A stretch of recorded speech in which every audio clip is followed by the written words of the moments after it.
So thank you very much and welcome. I think many of you already know Jason Reese, but a little bit of an introduction from me. He's the Regius Professor of Engineering. He's the 9th incumbent since the chair's establishment by Queen Victoria in 1868.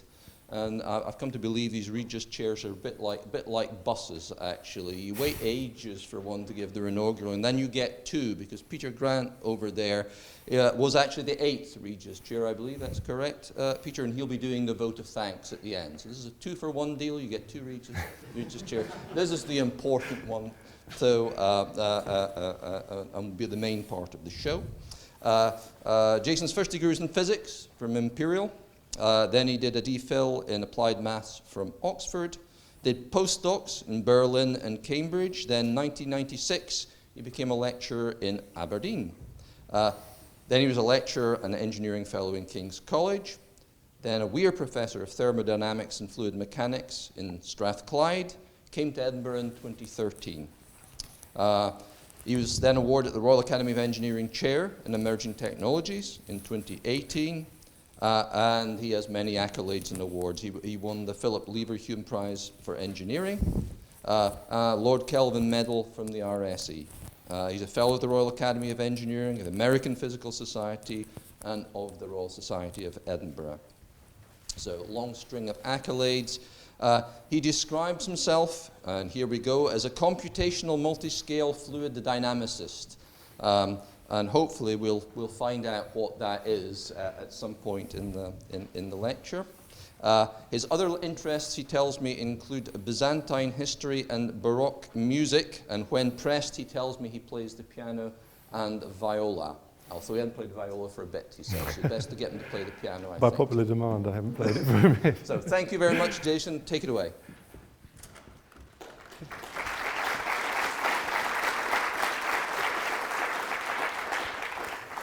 Thank you, Dave.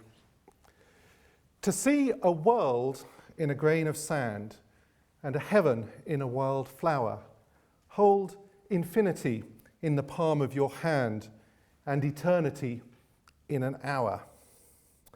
Ladies and gentlemen, colleagues, friends, and family, these words of the poet William Blake encapsulate the kind of engineering science that motivates and excites me.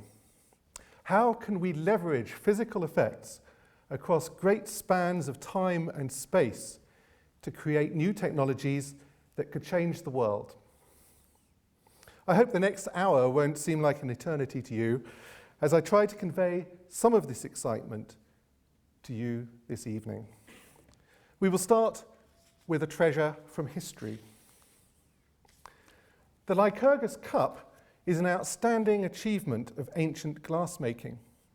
This 4th century Roman vessel depicts the myth of the Thracian king Lycurgus, who attacked Ambrosia, a female follower of the god Dionysus.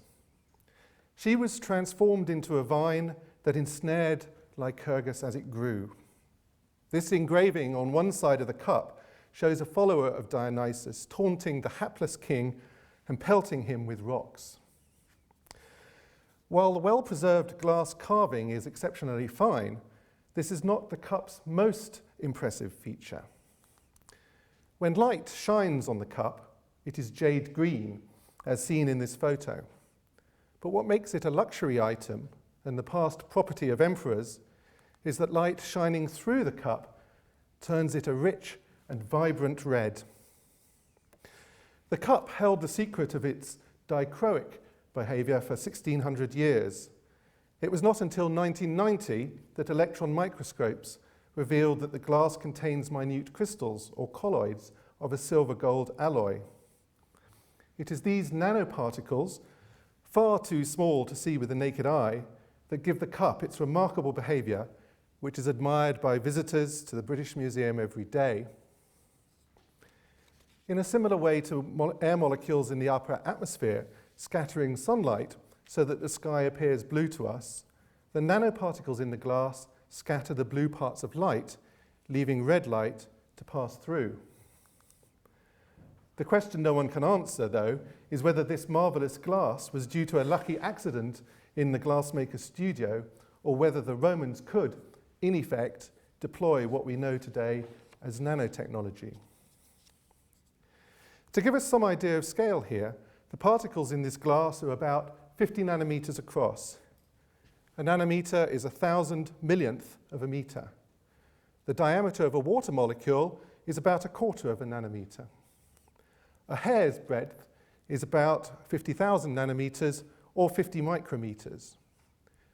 So in the Lycurgus cup, we witness at a human scale the effect of very small-scale physics indeed.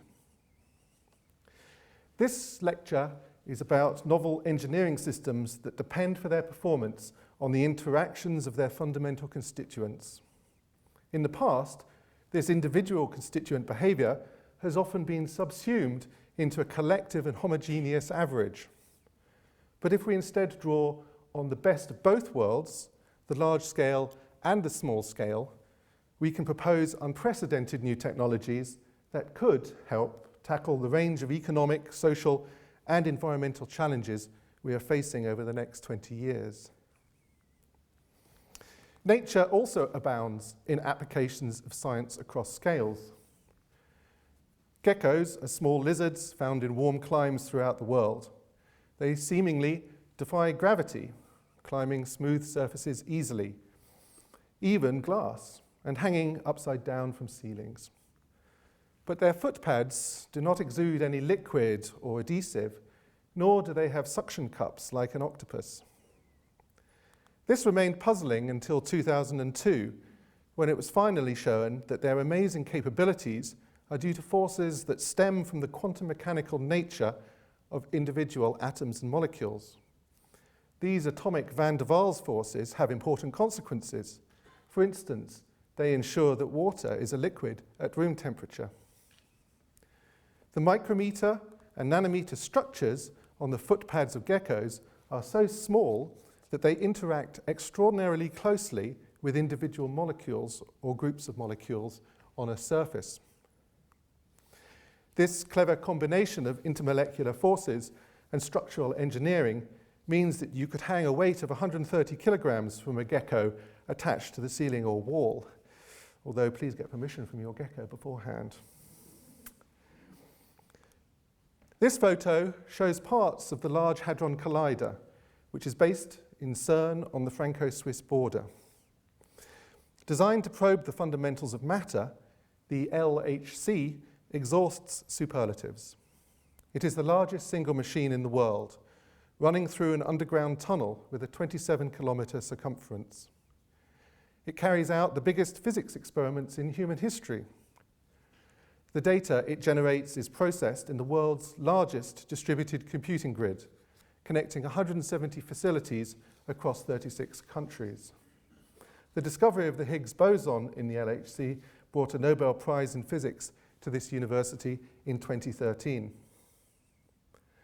About 140 years before the LHC, the physics experiment that everyone was excited about was this. I have one here. It doesn't look like much, and you can buy one today for around £10. But at the end of the 19th century, this was the equivalent of the £6 billion Large Hadron Collider. And in its day, it also attracted the attention of some of the world's greatest physicists. So what does this do? I'm going to show you. Let me just, I'll switch this off first.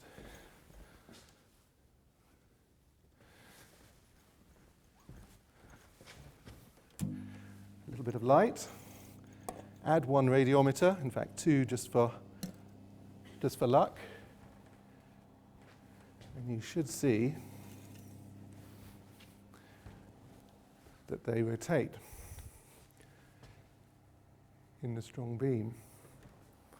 I'm going to switch this off again because I need the screen back.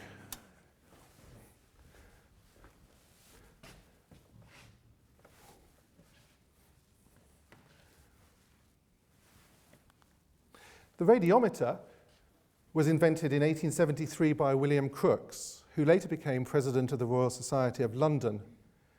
It is a glass bulb from which the air has been evacuated. In the bulb, 4 vanes are suspended on a pin. Each vein is silvered on one side and darkened on the other. The whole spindle turns very smartly in strong light, as we've just seen. If the bulb is open to the outside air, the spindle does not move. But if the spindle only turns when it is in a vacuum, what causes this movement? This was an outstanding challenge in physics at the end of the 19th century. When it was first exhibited by Crookes, the rotation of the radiometer was taken as evidence that light had momentum. It seemed to many people at the time that the vanes were turning in a beam of light like a windmill turns in the wind. I was taught this explanation as a schoolboy, but it is wrong.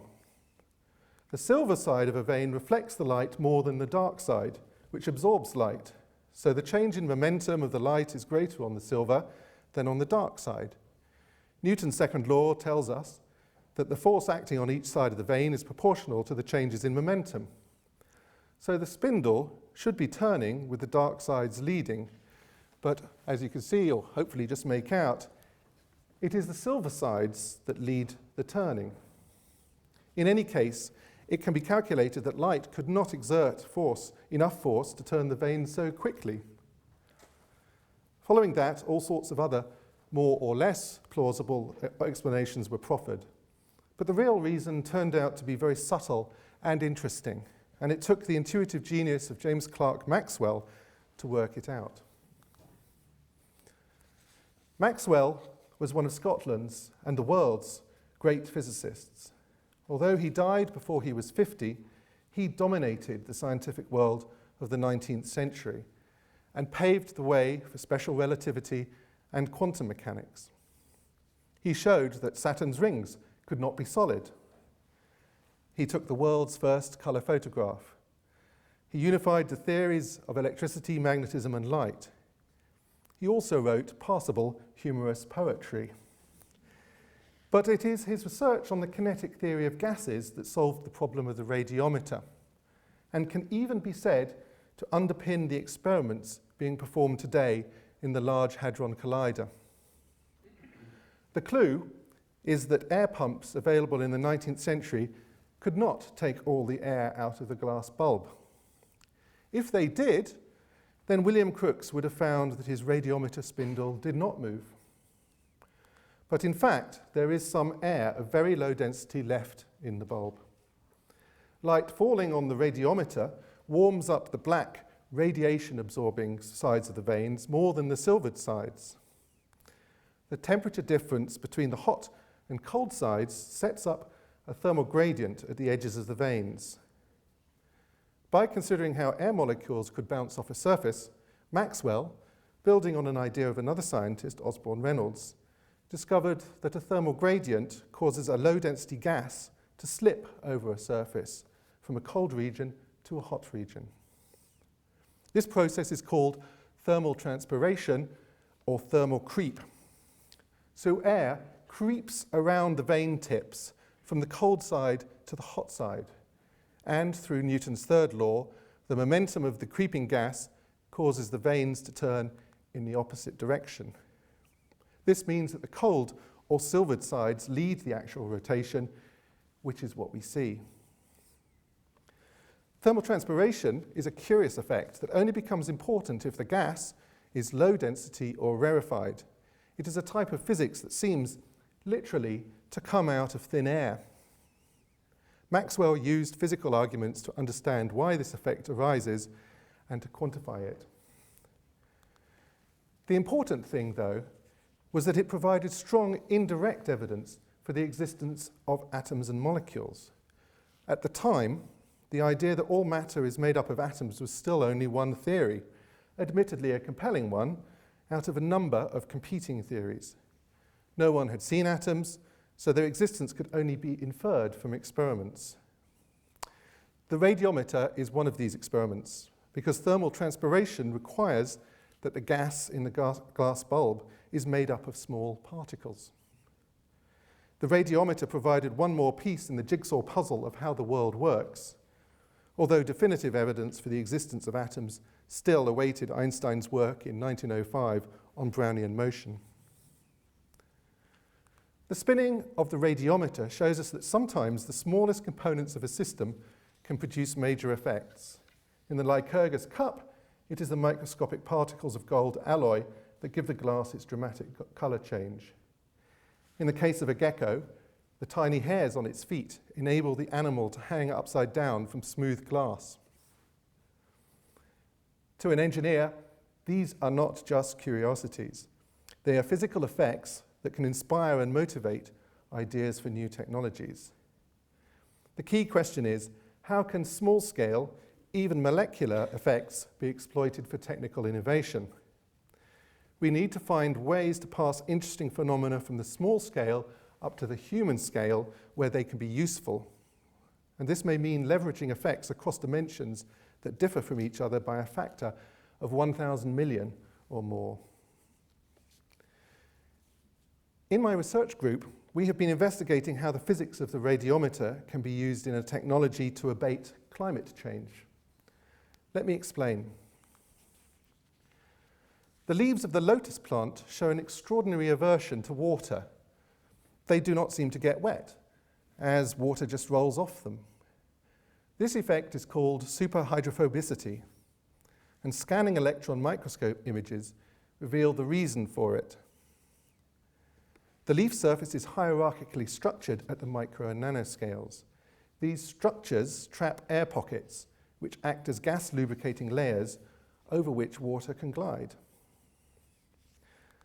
Superhydrophobicity can be exploited for practical purposes. Surfaces can be manufactured or coated with nanostructures to repel water, although the durability of these is still a problem. This technology is of keen interest to, for example, the car industry for keeping vehicles clean. It has even been extended in recent years to items of clothing. Here we see a nano boot in action.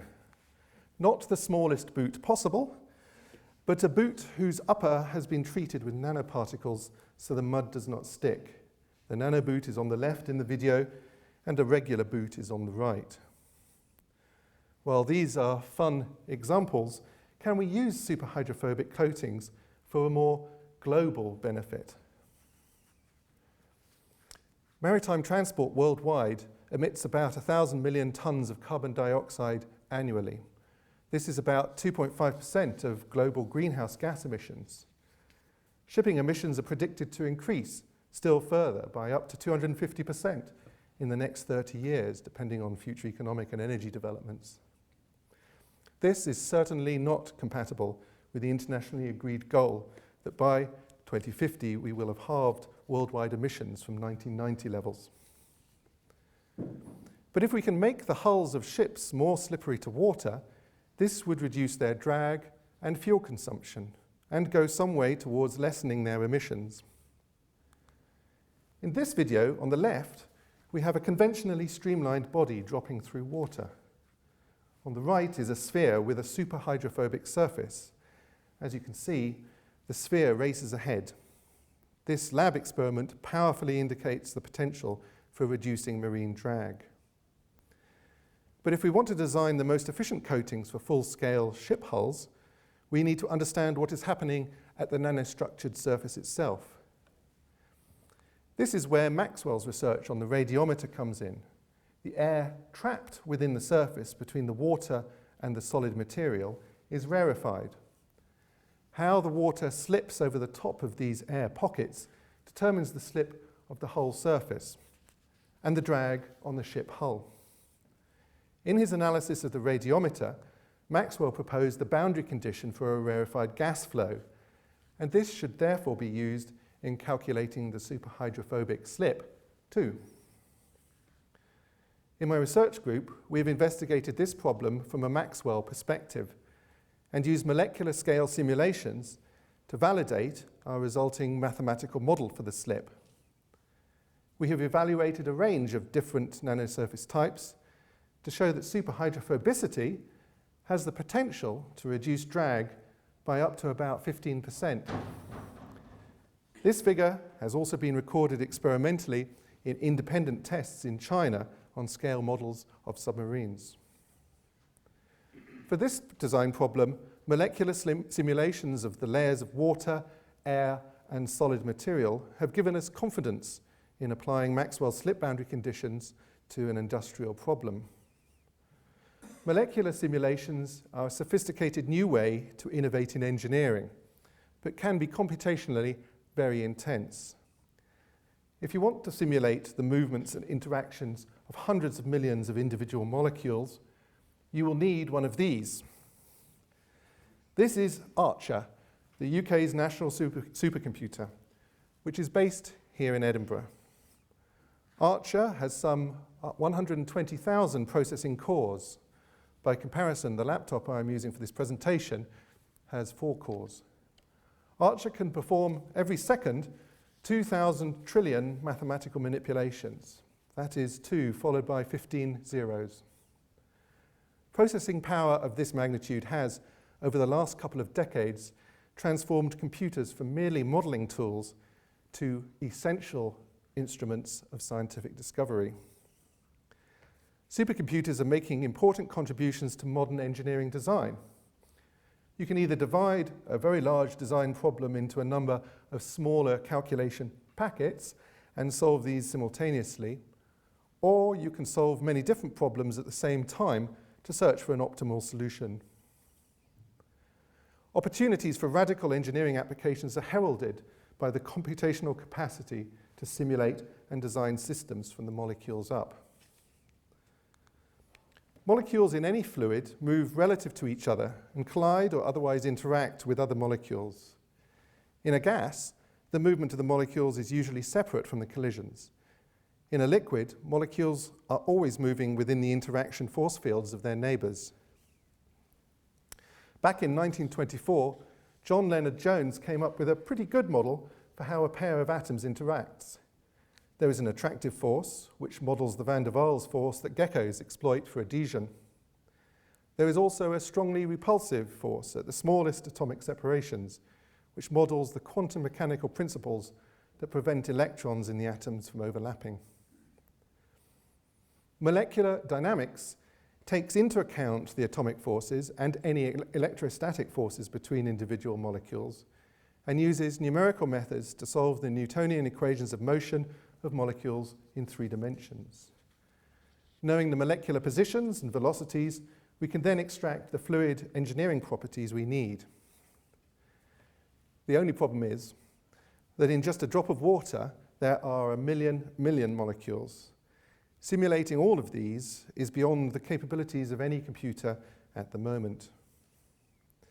With a supercomputer like Archer, we can only track the movements and interactions of maybe up to a few million molecules. But this still enables us to make progress in engineering design, as I will now show. The World Health Organization predicts that by 2050, up to 4 billion people in 48 countries will lack sufficient water. Drinking water scarcity is already posing major problems for more than 1 billion people, mostly in arid developing countries. As climate change continues to redistribute global rainfall patterns, such conditions will become increasingly common. 97% of the water on the planet is salt water, and much of the remaining fresh water is frozen in glaciers or the polar ice caps. If these continue to melt, as is expected, the supply of fresh water may actually decrease. Fresh water from the melting glaciers will be lost in the salt water of the ocean, and rising sea levels will contaminate freshwater sources along coastal regions. We therefore urgently need technologies for large-scale purification of seawater to make it drinkable. Desalination of seawater has long been used in regions of water scarcity to supply clean water for human consumption and irrigation. The most common way of taking the salt out of seawater is reverse osmosis. Seawater is forced through semi-permeable membranes to filter out the dissolved salts and fine solids. The major factor limiting the efficiency of this process and the rate of freshwater production is the high pressure, and thus energy, required to drive water through the composite polymer membrane. This holds back the large-scale adoption of desalination for water-stressed populations in developing countries. To produce a step change in the efficiency and affordability of desalination, we need to reimagine the membranes used in reverse osmosis. In my research group, we're investigating the performance of membranes made of nanotubes. These exploit the unusual molecular fluid dynamics that happens at the nanoscale. Nanotubes are pipes about 1 nanometer in diameter with sidewalls made of materials 1 molecule thick. In carbon nanotubes, the walls are made of the wonder material graphene. Nanotubes are nowadays relatively straightforward to manufacture. For instance, they can be grown on hot metal particles in a stream of hydrocarbon gases. The reason we are interested in them for filtering and desalination purposes is that molecules of dissolved solids, salt for instance, cannot physically fit into the tube. The hydrated salt ions are bigger than the tube diameter, but smaller water molecules can pass into the tube easily. This is process engineering at the molecular level. In order to uncover the combination of material, structure, and membrane design that maximizes both the rejection of salt and the transport of water, we need molecular simulations. It would be hopeless to try to capture effects at the molecular scale by using the same fluid dynamics that engineers use to design cars and ships, or indeed to calculate the flow in regular water pipes. Despite the fact we cannot perform molecular dynamics on even a drop of water, we can still imagine a desalination membrane made up of a dense array of aligned carbon nanotubes so that water can pass easily from one side of the membrane to the other, but salt cannot. Here is one of our molecular dynamic simulations of the flow of water molecules and salt ions in and around just 1 nanotube of this membrane. Salt water at high pressure is on the left-hand side and pure water on the right. Each colored blob represents an atom or a molecule. Sodium ions are orange, chlorine ions are green, and water molecules are red and white. In reality, this individual nanotube would be encapsulated alongside trillions of others in an industrial membrane that overall would look something like this.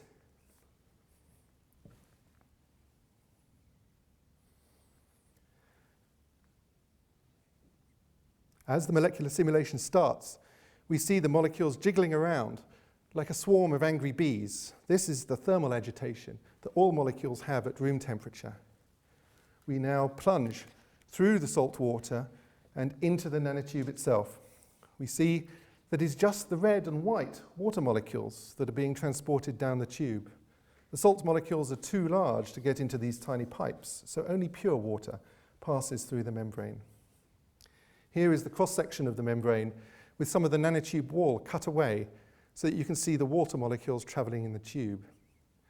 They seem to be just dawdling along, but the time step we need to use in the simulation is so small that in fact they are fairly zipping through the tube. The performance of the membrane can be measured by the flow enhancement factor. This is a single number which tells us how much water is flowing through the nanotube compared to the flow in a conventional pipe shrunk down to the same diameter.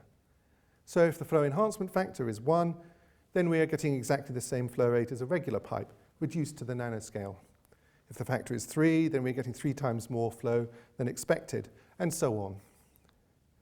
Experiments are usually our benchmark, but these are extremely difficult to do accurately in nanotubes.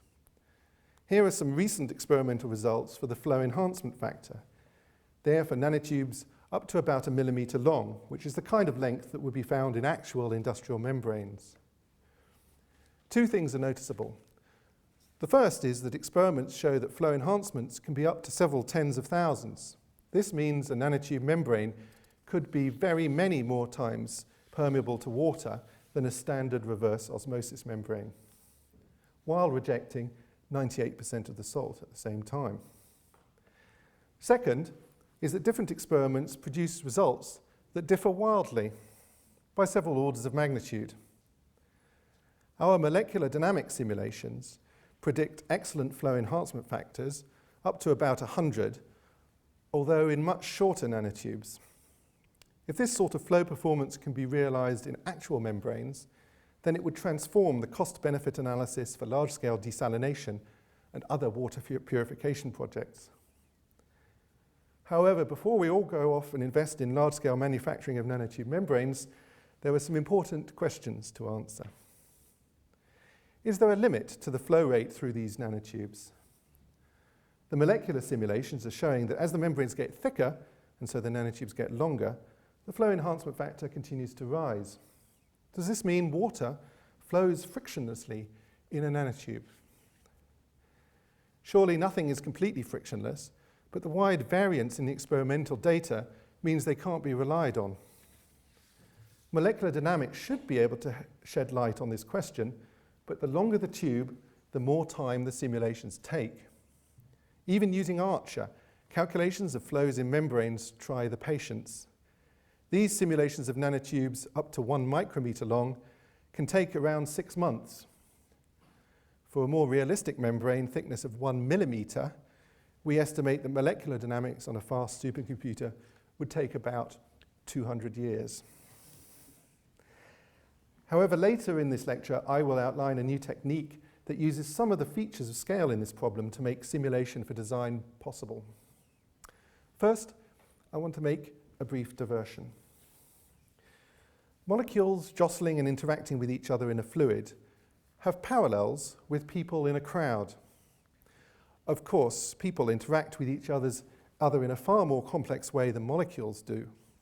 But if we can incorporate at least some of the socio-psychological interactions of human beings into a molecular dynamics framework, then we may have, for example, a useful way of testing the design of buildings or vehicles for emergency evacuations. When panic spreads, and irrespective of where in the world you are, people tend to have common behaviors. They rush and run. They tend to follow what others are doing. They start pushing other people. Everyone is for themselves. All of these behaviors can be abstracted mathematically and incorporated into an interperson model to replace the simple Leonard-Jones interactions that we use for molecules. There is a repulsive interaction force, as people generally wish to stay away from each other. If their bodies are pressed together, they can harm each other and hinder each other running in the direction of safety. People are also, of course, of different sizes. Here are some simple pedestrian dynamics simulations by Dirk Helbing of ETH Zurich and his colleagues.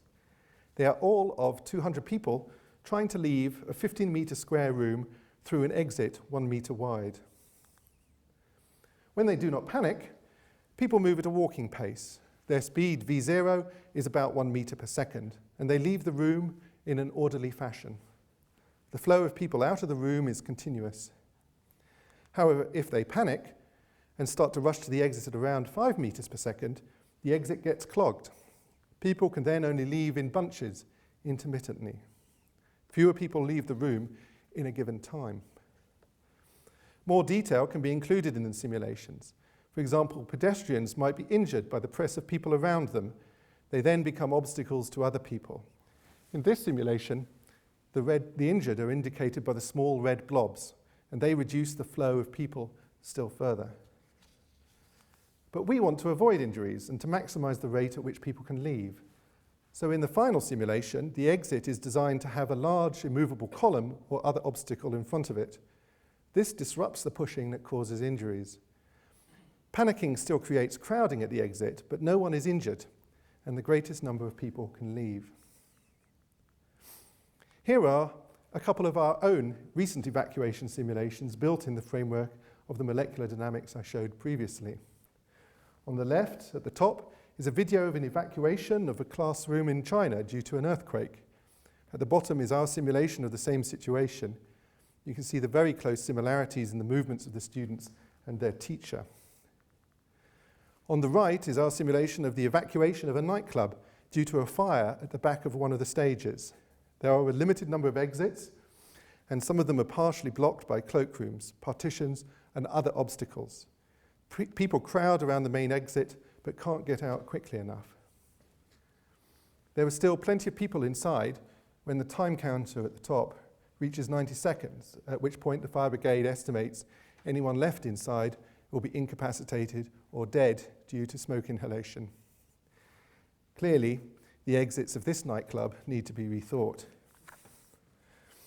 What I want to emphasize with these simulations of crowds is their essential commonality with our simulations of molecules, and how both can be useful for engineering applications.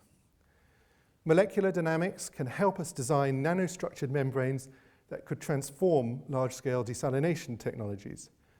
Pedestrian dynamics can help architects and infrastructure engineers make practical decisions on the safe design of new buildings.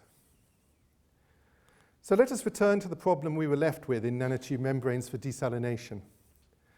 How do we predict the flow in practical membranes that have long nanotubes in them? In doing this, we need to be able to capture the physics at the molecular scale, but within a flow system at engineering scale. In our research group, we are developing multi-scale methods that exploit the physical features of a system to drastically cut the time required to simulate it, without sacrificing too much accuracy. In the case of a nanotube that is relatively long but very narrow, the flow doesn't change much along the tube. It mainly varies across the tube diameter.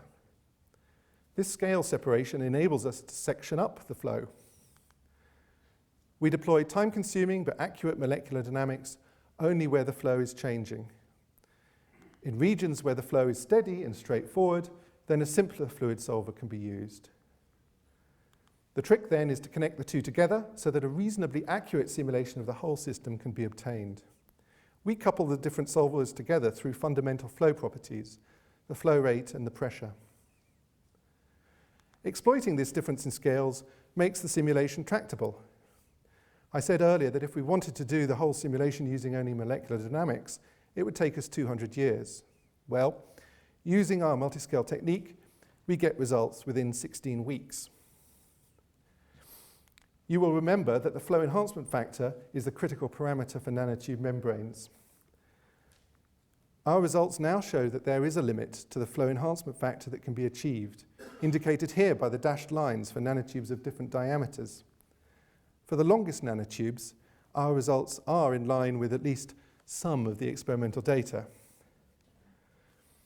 This is the first time anyone has been able to simulate water flow in nanotubes of a practical size. While it still takes time to do the multi-scale simulations, this type of technique shows how molecular engineering can be used in the design of a public health technology. And so we reach my final example of multi-scale engineering for this evening. The motion of the radiometer is caused by the movement of molecules in a rarefied gas from a cold region to a hot region. Instead of vanes on a spindle, can we instead use the same physics to transport gas along small tubes or capillaries? The answer is yes. These so-called Knudsen pumps are based simply on temperature differences. They can provide reliable and precise control of gas flow for applications ranging from gas chromatography to satellite propulsion. Most importantly, for the range of applications envisaged, they have no moving parts. But to make the flow rarefied so that gas flow due to thermal transpiration occurs, we need to either reduce the pressure, as in the radiometer, or reduce the size of the flow system. This is where aerogels can help. First invented in the 1930s, aerogels are a kind of rigid foam produced by the supercritical drying of the liquid components of gels of silica, alumina, or carbon. They are 99.8% air, and their translucency has led to them being described as frozen smoke. Aerogels have two key attributes that make them useful for Knudsen pumps. First, the size of their internal pores is around 100 nanometers, meaning that the air inside them is rarefied even at atmospheric pressures. And second, they are very good insulators, so large temperature gradients can be set up across them. Here is a patented Knudsen pump design that uses a thin slice of aerogel heated on one side and cooled on the other to generate a mass flow of air. Tests show it increases pressures by about 4%, which is small, but the pump is only the size of a matchbox. To produce a greater effect, multiple Knudsen pumps can be connected in series. To design pumps that are responsive, it is not only important to be able to calculate the pressure difference they produce at steady state, but also how quickly this pressure difference is generated. This is a schematic of probably the simplest type of Knudsen pump that has been tested recently in a lab in Marseille in France. Two gas reservoirs are connected to each other by a capillary tube. The diameter of this capillary is chosen to be comparable to the mean free path of the molecules, so the gas within it is rarefied. The French experimentalists tested helium, argon, and nitrogen. The graph below shows that the pressures in each reservoir before the start of the experiment are the same. When the experiment starts, the left-hand reservoir is cooled and the right-hand reservoir is heated. This causes a thermal transpiration flow in the connecting capillary. And the pressure in the hot reservoir rises and in the cold one falls. A pressure difference develops over some 100 seconds, and this is sustained, generating a counterflow in the capillary, which means the net mass flow rate is 0 at the new equilibrium. In this case, the Knudsen pump is acting as a compressor. The transient response of this Knudsen pump cannot be captured by conventional fluid dynamics. But if we want to design these types of pumps for engineering applications, we need to be able to calculate their response without having to simulate all of the gas molecules. As with the nanotube membrane, we can split the problem into its important scales. But in this case, the scale separation is not just in space, but in time too. Slices of the small capillary can be simulated using an accurate particle solver for gases, and the relaxation time of these is in microseconds. To join these together, we need a conventional flow solver, as in the nanotube simulations. Here, the characteristic time is in milliseconds. At the scale of the air reservoirs, mass is conserved, and, as we have seen, the transient response is in seconds. We need 3 solvers to capture the essential physics at each of these separate space scales. And because the 3 important time scales are separated from each other, these solvers can exchange data with each other at every time step, as if they were all running to the same clock. The solvers at the top 2 scales do not have to wait for converged results from the lowest scale. They can still proceed with their calculations, retrieving data from the scale immediately below them at every time step. This saves an incredible amount of time during the simulation. We have tested our multiscale technique against the experimental data from Marseille. This was for argon gas in a system with a temperature difference of 71 degrees, applied over a capillary length of just over 5 centimeters. The experimental data for pressure is on the left here, and our multiscale computations, the black line, pick up the transient behavior and the pressure values nearly exactly. Most importantly, we can calculate all of this within a sensible time. Because we separate the spatial scales, we use fewer particles to model the molecules. And because the component solvers are separated in time, there are far fewer time steps needed. In fact, we have estimated our multiscale simulation is some 10 million times faster than if we had to do the whole calculation with a molecular method, which is the only other option. This type of multiscale technique is therefore opening the door to simulation-driven industrial design, from molecules to machines. We've traveled a long way from the old world of miraculous color-changing glass and a radiometer spindle quietly spinning in a near vacuum to the new world of slick ships, nanotube filtration, pedestrian dynamics, and non-mechanical pumps. What I hope I have shown is that the particular matters, whether that is a water molecule, a person, or a glass-trapped particle of gold. It is how individual elements interact with each other that often completely determines the behavior or performance at the collective scale. There is, indeed, a world in a grain of sand. Phenomena across great length and timescales are inherent and perennial in nature, and they should inspire us to creative engineering. The water repellence of a lotus leaf is due to the small-scale structure of its surface. The extraordinary toughness of spider silk is achieved through its hierarchical structure of protein materials over multiple length scales.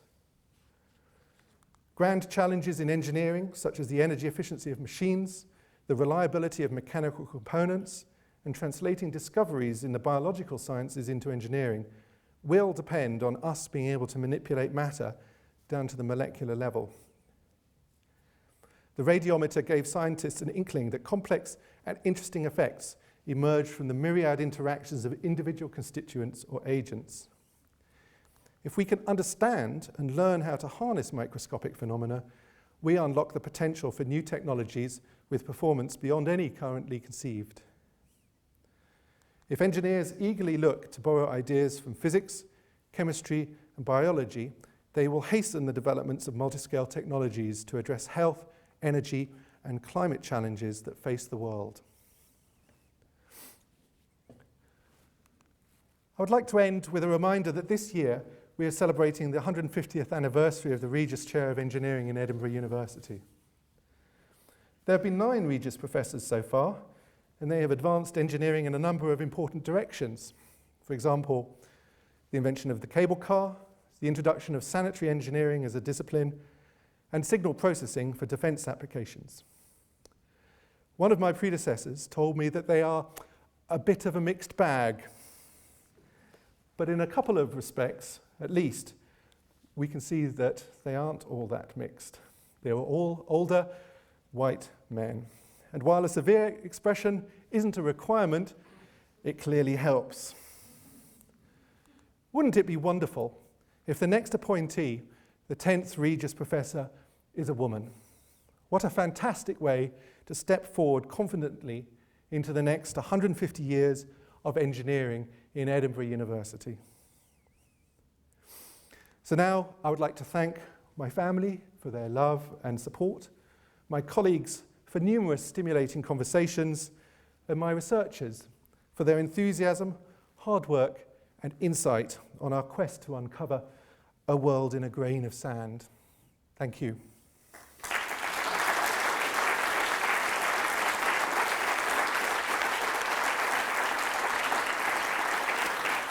On your behalf, I need to thank Jason for his inaugural lecture. When I arrived tonight and I saw Jason's lead slide, I began to think he was going to be talking about some new type of beehive. When I saw all these nanoparticles